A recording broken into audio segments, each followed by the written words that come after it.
6장 교육이란 무엇인가? 우리나라에서는 초등교육까지 의무화되어 있다.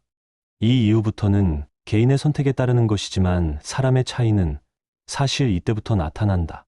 어떤 아이는 초등학교에 들어가자마자 두각을 나타낸다. 그런 아이들은 대개 유치원 교육의 효과로 인한 것이다. 결국 교육이 교육을 성공시키는 것이다. 필자의 경우 유치원이라는 곳에는 가보지 못했거니와 가정에서도 조기 교육은 받지 못했다. 그 결과 초등학교 3학년이 되어서야 겨우 한글을 익혔던 것 같다. 요즘 아이들은 3살이면 이미 한글을 다 익힌다. 영어마저 상당한 수준에 이르는 아이들이 있다. 이로써 학교에 들어가자마자 두각을 나타내는 것이다. 물론 이토록 잘 나가던 아이들도 중학교에 들어가면서부터 꼬이는 경우도 있다. 또 어떤 아이들은 고등학교에 가서부터 처지기 시작한다. 조기 교육의 약효가 다 되어서일까? 물론 어떤 아이들은 조기 교육의 효과에 힘입어 명문대학을 간다거나 고등고시 등에도 쉽게 합격한다. 교육이 교육을 돕기도 하고 또는 필요 없게 되기도 한다. 실패한 아이들은 대체 무엇일까? 결국 선천적 지능이 열등하다는 것일까? 성공한 아이들은 지능이 좋다는 것일까? 아니면 지능 플러스 교육이라는 뜻일까? 지능도 있고 교육도 잘 받았다면 당연히 성공 확률이 높을 것이다. 하지만 문제는 실패한 사람은 어째서 그렇게 되는가이다. 지능도 괜찮고 집안 어른 유전 상황을 보면 대충 가늠할 수 있다. 교육도 충분했는데도 과외 공부도 열심히 하면서 왜 실패하는가이다. 이것을 논의하자. 교육이란 무엇인가? 한마디로 가르치는 것이다. 그러나 가르치는 것도 여러 종류가 있다. 직업교육의 경우 특정된 기능을 높이기 위해 단순한 훈련을 시킨다. 군대에서는 훈련과 교육이라는 것을 같은 뜻으로 사용하고 있다. 이에 대해 조금 생각해보자. 훈련이란 무엇인가? 이것은 주입식 교육을 의미하기도 하지만 숙달을 위주로 하고 있다. 이러한 교육은 특정한 목적에 유용하다. 그러나 훈련은 어디까지나 훈련이고 교육은 교육이다. 인간의 사회에서는 때로 교육도 필요하고 훈련도 필요하다. 군인이나 운동선수 등은 분명 훈련이 필요할 것이다. 그러나 어린아이의 경우는 어떤가? 음악이나 미술 같은 특별한 기능의 경우는 예외이겠지만 대개의 경우 훈련보다는 교육이 필요할 것이다. 우리는 학교 교육에 대해 교육이라고 하지 훈련이라고 하지 않는다. 훈련은 일반적으로 볼 때 교육보다는 한 차원 낮은 단계인 것이다. 그 차이는 무엇일까? 훈련은 주입식일 뿐만 아니라 이해를 요구하지 않는다. 행동과 기능이 중요하다. 어학교육에 있어 회화를 위주로 한다면 이런 방식도 유용하다. 반사적인 기능을 획득하기 위함이다. 그러나 교육은 다르다. 교육이란 우선 본인의 이해가 중요하고 융통성이 중요하다. 그렇기 때문에 개인의 흥미나 의욕 등이 필요한 것이다. 교육에 있어서는 분명 가르치는 사람보다 배우는 사람의 입장이 충분히 감안되어야 할 것이다. 훈련은 그렇지 않다. 무작정 까라면 까야 한다. 그렇게 해서 결국 소기의 목적에 도달할 수 있다. 하지만 교육은 그게 아니다. 하나만 알아서 될 일이 아니기 때문이다. 교육은 응용력이 중요하다. 그리하여 먼저 받은 교육이 다음 교육에 유용해야 하는 것이다. 성공한 교육은 이렇게 되어 있다. 그런데 문제가 있다. 만일 어떤 아이가 기껏 교육이라고 받은 것이 훈련이라면 어떻게 될까? 필경 그 아이는 중학교나 고등학교쯤 가면 훈련의 약효가 떨어질 것이다. 이 점은 아주 중요하다. 우리는 흔히 사람에 대해 훈련을 시켜놓고는 교육이라고 말한다. 훈련은 일시적인 효과가 있을 뿐이다. 실패한 사람의 실상은 바로 이것이다. 교육이라는 것을 받았지만 실은 훈련을 받았을 뿐이다. 이래서는 실패한다. 앵무새처럼 잘 짓거린다고 똑똑한 아이가 아니다. 잘 살펴봐야 한다. 본인이 실증을 느낄 때 가르치는 것도 실은 훈련에 지나지 않는다. 우리나라 교육이 다 그렇지만 필자도 교육은 받지 못하고 훈련만 받았기 때문에 출세를 못했다. 이제 훈련과 교육의 차이에 대해 좀 더 자세히 살펴보자. 이것은 아주 중요한 문제이기 때문이다. 교육의 실패, 즉 잘 나가던 아이가 정작 대학에 가지 못하거나 사회에 나가서 뒤떨어지는 것은 바로 이런 이유가 작용하는 것이다. 교육과 훈련의 정의는 국어사전에 잘 나와 있다. 그러나 이로서는 그 실체를 규명할 수 없다. 우선 훈련보다 한 단계 더 낮은 교육을 살펴보자. 정신박야가 교육이라는 것이 있다. 이는 말이 교육이지 사실은 훈련에 가깝다. 아니 그보다 더하다. 실은 치료에 지나지 않는 것이다. 범죄자 교육을 갱생교육이라고 하는데 이것도 교육이 아니고 훈련이고 또는 치료에 해당되는 것이다. 치료와 훈련의 차이를 보자. 외과 영역에서 볼 때 깁스를 하거나 수술을 하는 것 등은 치료이다. 그러나 회복기에 걷는 연습 등은 훈련이다. 치료에 있어서는 본인의 의지나 능력은 전혀 상관없다. 치료는 전적으로 치료자에게만 달려있고 당사자는 수동적일 뿐이다. 이와 대두적으로 훈련은 어느 정도 본인의 의사가 반영된다. 그렇기에 의욕이 충분할 때는 훈련이 더욱 성공적이다. 교육이란 무엇인가? 이제 이것을 물어도 된다. 결론은 이미 나와 있다. 치료라는 것은 본인의 의도가 완전히 무시된다. 훈련은 타이반 자의반이라고 할 수 있다. 그러나 교육은 어떤가? 교육이란 본인의 의사에 달린 것이다. 어린아이의 경우 전적으로 본인의 의사에 달려 있다는 것은 다소 무리한 것으로 보인다. 그러나 의욕이 100%라고 생각하면 된다. 꼭 100%가 아니라도 좋다. 단지 의욕이 아주 많아야 하는 것이다. 그리고 한 가지 중요한 사항이 있다. 치료라는 것은 본인의 의도나 능력, 의욕, 납득 등은 전혀 상관없다. 그러나 교육이라는 것은 이러한 것이 절대적으로 필요한 것이다. 훈련은 이런 것이 절반 정도 필요하다고 보면 된다. 교육은 완전히 자의적이어야 하는 것이다. 어린아이의 경우 납득과 흥미 등이 필요하고 능동적인 자세가 필요한 것이다. 그러기 위해서는 교육자가 어느 정도까지는 수동적이 되어야 하고 피교육자의 흥미를 고취시킬 필요가 있다. 이것이 교육의 참모습이다. 이렇게 해서 이루어진 교육은 날이 갈수록 효과가 나타나기 마련이다. 너무 많은 것을 가르치려고 하는 것은 훈련이다. 그것이 지나치면 치료가 된다. 그러나 생사람을 치료하려고 하면 크나큰 해가 된다. 교육이 필요한 사람이 있고 치료가 필요한 사람이 있는 법이다. 훈련이란 것도 교육이 필요한 사람에게 시키면 그만큼 해가 된다. 공부에 점점 흥미를 잃어가거나 마음속에서 저항력이 생겨 집중력이 결여되고 일부러 이해를 못하게 된다. 반발심이 생기게 되는 것이다. 반발심. 이는 모든 교육의 실패 원인이다. 무의식이 호응을 안 한다는 뜻이다. 잘 되라고 시키는 교육도 무의식이 반발하면 볼장 다 본 것이다. 교육은 반드시 이 점을 명심해야 한다. 그렇기 때문에 명문대학의 수석 합격자들 중에는 과외 공부 선생 없이 홀로 공부한 사람이 많은 것이다. 그리고 세계적으로 유명한 영국의 썸머힐이라는 학교는 완전히 자율에 맡겨져 있다. 이곳은 비록 초등학교 아이라 할지라도 본인이 원하지 않으면 절대로 강의를 해주지 않는다. 몇 달, 몇 년도 내버려 두는 것이다. 언제고 본인이 원하면 그때서야 선생이 가르친다. 이 학교가 유명한 것은 이 학교 출신 중에 세계적으로 위대한 사람이 많기 때문이다. 그것은 그 학교 교육이 훌륭하다는 것을 반증해 주고 있다. 다시 한번 명심하자. 교육은 자율, 치료는 타율, 훈련은 자율과 타율이 반반이다. 이것이 바로 교육하는 법이다. 특히 어린 아이 시절에 자율적 교육을 받는다면 성장하면서 두고두고 효과를 발휘한다. 천재라는 것은 실은 이런 것에서 발생한다. 흔히 동기라고 하거니와 천재들은 어린 날 고도의 흥미를 갖게 되는 사건이 있기 마련이다. 예를 들어 아인슈타인은 자석에 흥미를 가졌다. 이로 인해 세상을 알고 싶다는 욕구에 사로잡혔던 것이다. 자율적 욕구가 발생한 순간이었다. 초기 교육에서 많은 것을 기대할 필요는 없다. 흥미를 발생시키고 욕구를 일으키면 이미 교육의 목표는 절반이 달성된 것이다. 초등학교 때 수석을 못해도 대학 갈 때쯤이면 명문대는 갈 수 있게 될 것이다. 7장. 어떤 사람이 실패하는가? 직업에 귀천이 없다는 말이 있다. 하지만 이 말은 상당히 틀린 말이다. 험난한 일에 종사하는 사람도 있고 편안히 일하는 사람도 있다. 그리고 월급이 많은 사람도 있고 적은 사람이 있는 것이다. 쉽고 많이 벌 수 있다면 분명히 귀한 직업이라고 할 수 있다. 다만 사람이 자신의 처지에 맞게 직업을 선택하면 그만이라는 뜻에서 직업에 귀천이 없다고 하는 것이다. 일리가 있다. 만족하든 안 하든 자신에 맞는 직업을 선택하고 나중에 바꿀 수도 있다. 이런 사람들은 소위 적응하며 살아가는 것이다. 그런데 그렇지 못한 사람들이 있다. 실패하고 좌절한 사람들이다. 비관하는 사람, 자포자기를 하는 사람들, 마약에 의존하는 사람들, 정신병원이나 감옥에 가 있는 사람 등은 일단 실패한 사람이라고 봐야 할 것이다. 이들은 어째서 실패한 것일까? 간단히 말하면 팔자소관이라고 할 수도 있다. 그러나 운수가 나쁜 사람이라도 용기를 잃지 않고 끊임없이 노력하고 있다면 그는 결코 실패자라고 볼 수 없을 것이다. 실패자란 현실에 적응하지 못하는 사람을 일컫는다. 능력이 적은 사람이라도 상관없다. 살아가는 리듬을 잃은 사람이 진정 실패한 사람인 것이다. 이런 사람은 무엇이 문제일까? 상당히 어려운 질문이다. 그러나 단순하게 대답할 수 있다.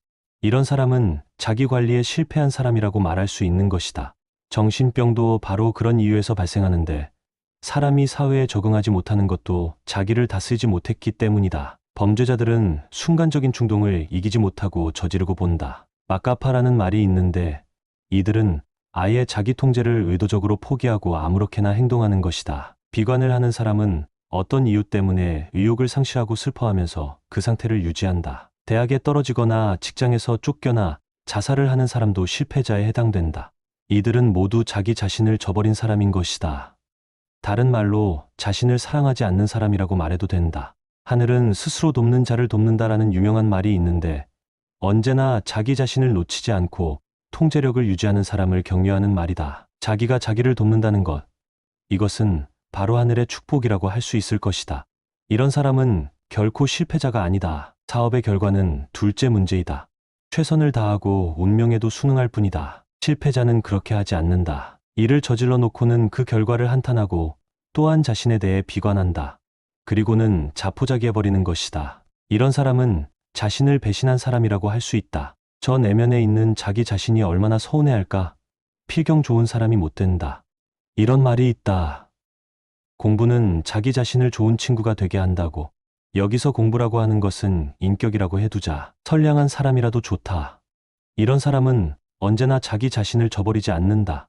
반성이란 말이 있지만 이것은 반드시 자기 자신을 질책한다는 뜻만이 아니다. 막연한 후회도 아닌 것이다. 반성은 바로 자기 성찰일 뿐이다. 사람은 자기 자신을 잘 알아야 한다. 그리고 그것과 조화를 이루어야 하는 것이다. 자신과의 조화란 부족한 것을 굳히고 능력은 인정하는 것이다. 또한 언제나 자기 자신의 진실한 모습과 함께 있어야 한다. 옛사람은 이렇게 말한 바 있다. 성실하다는 것은 자신을 속이지 않는 것이라고. 뿐만 아니라 자기 자신에게 속지 않는 것도 성실한 것이다. 그런데 여기서 자기 자신이란 무엇인가? 마치 두 가지 종류의 정신이 있는 것처럼 보인다. 속이지 않는다, 속지 않는다 등이 있다. 그리고 나 자신의 확인, 누가 누구를 확인한다는 말인가? 이에 대해 얘기하자. 논의를 길게 했던 것은 바로 이것을 얘기하기 위함이었다. 다소 어려운 얘기가 될 수도 있다. 그러나 인생에 이보다 기묘한 내용은 없다. 프로이드 등 정신의학자들은 우리의 마음 또는 의식이 이중으로 되어 있다고 말한다.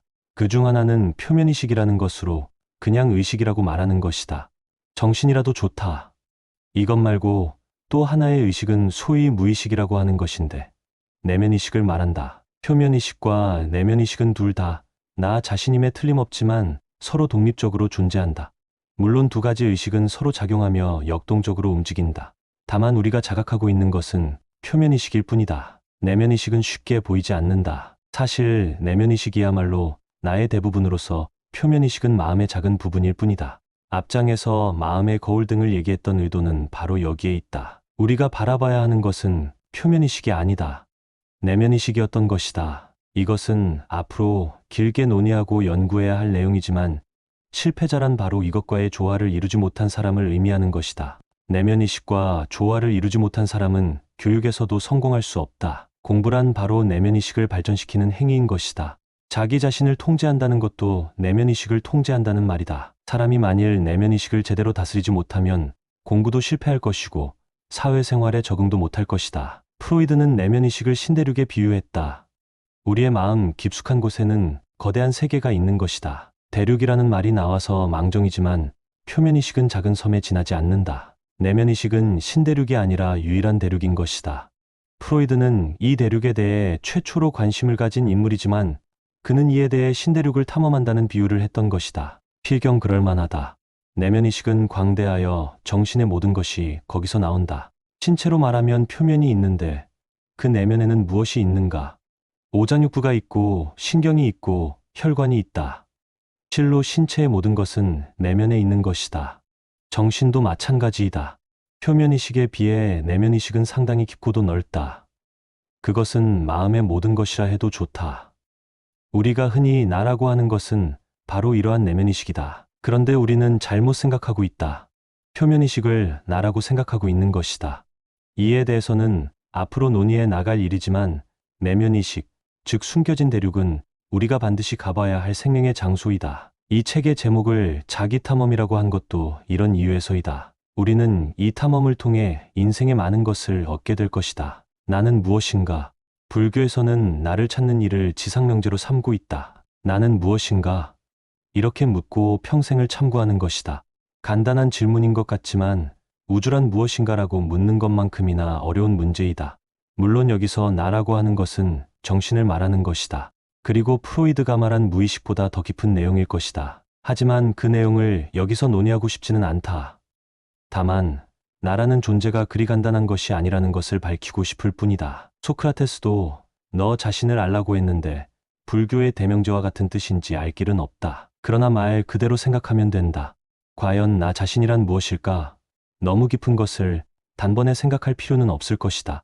성인의 질문이나 종교에서 논하는 것은 필경, 나라는 것의 근원을 묻고 있는 것이리라. 하지만 우리가 논의하고자 하는 것은 심층의식 또는 무의식이다. 생각건대 우리의 의식은 입체적 구조를 가지고 있는 바 깊게 내려가면 한이 없다고 한다. 우리는 이 중에서 상당히 깊은 내면을 찾아보겠지만 나의 근원 같은 문제는 따지지 않기로 하자. 말하자면 거울로 얼굴을 살펴보든 마음의 모습을 보자는 것이다. 반드시 끝까지 알 수는 없다. 많은 것을 알면 족할 뿐이다.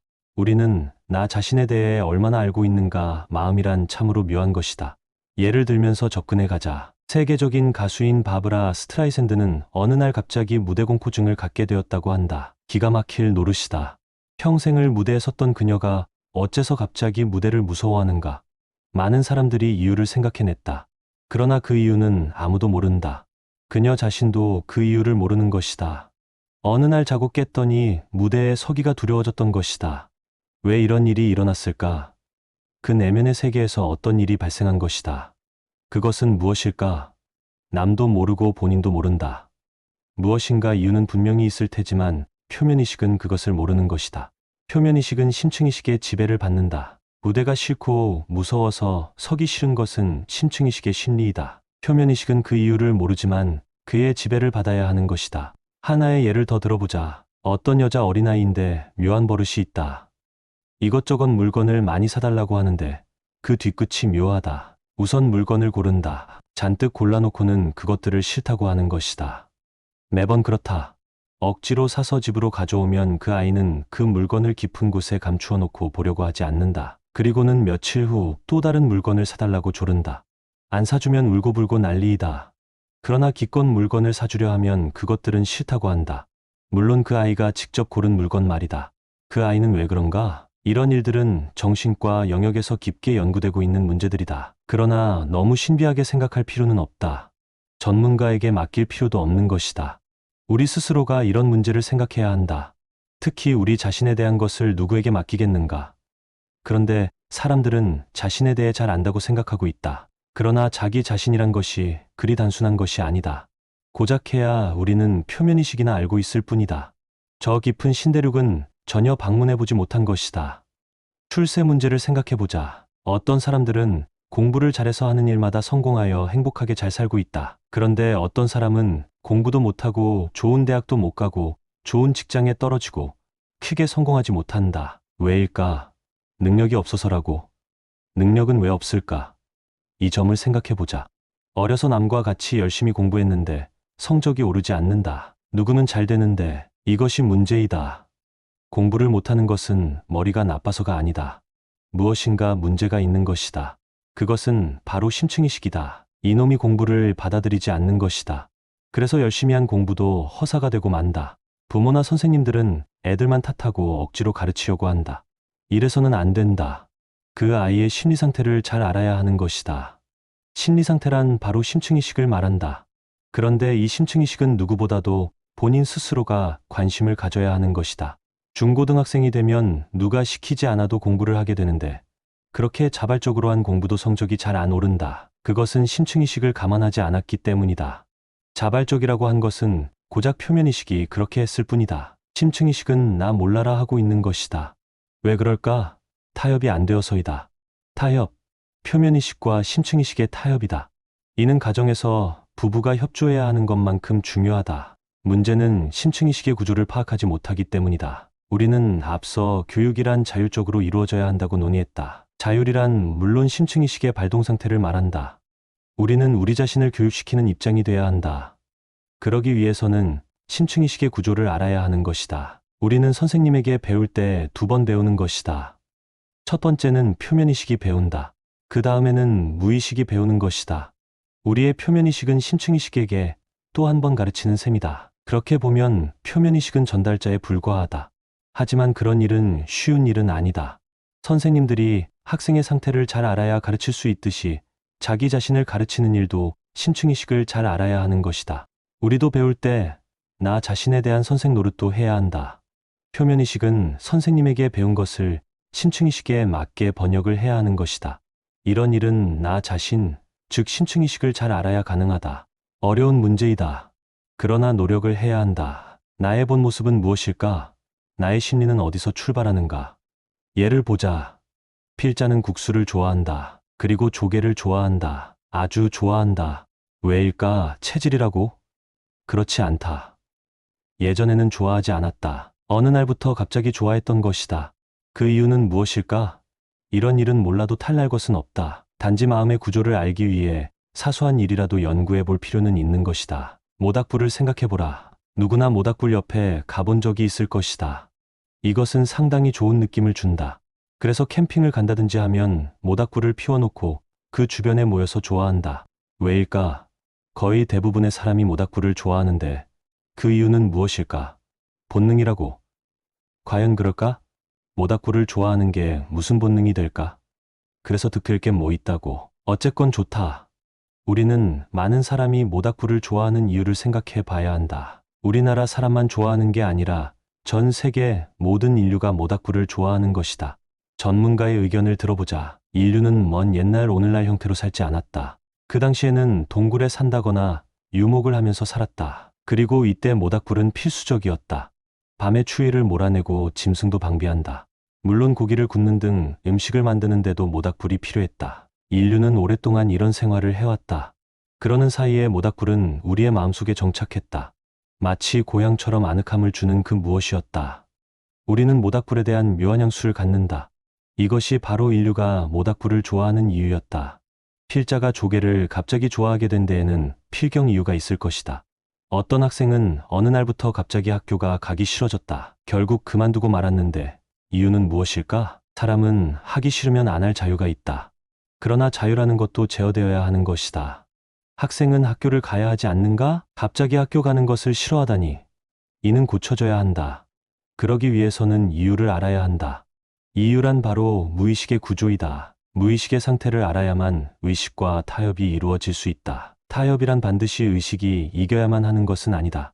때로 무의식의 의향에 따라야 하는 것이다. 학교는 반드시 가야 한다는 식이 되어서는 안 된다.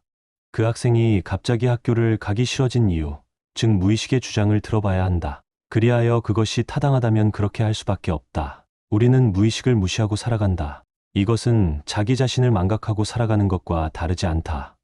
무의식이란 것의 새로운 일면을 보자. 흔히 양심이란 말이 있다. 이것은 무엇일까? 사실은 별게 아니라 이것은 바로 무의식이다. 그러나 좀 색다른 무의식이다. 누구나 갖고 있는 공통적인 것이기 때문이다. 소위 집단 통념, 판단 기준 같은 것이다.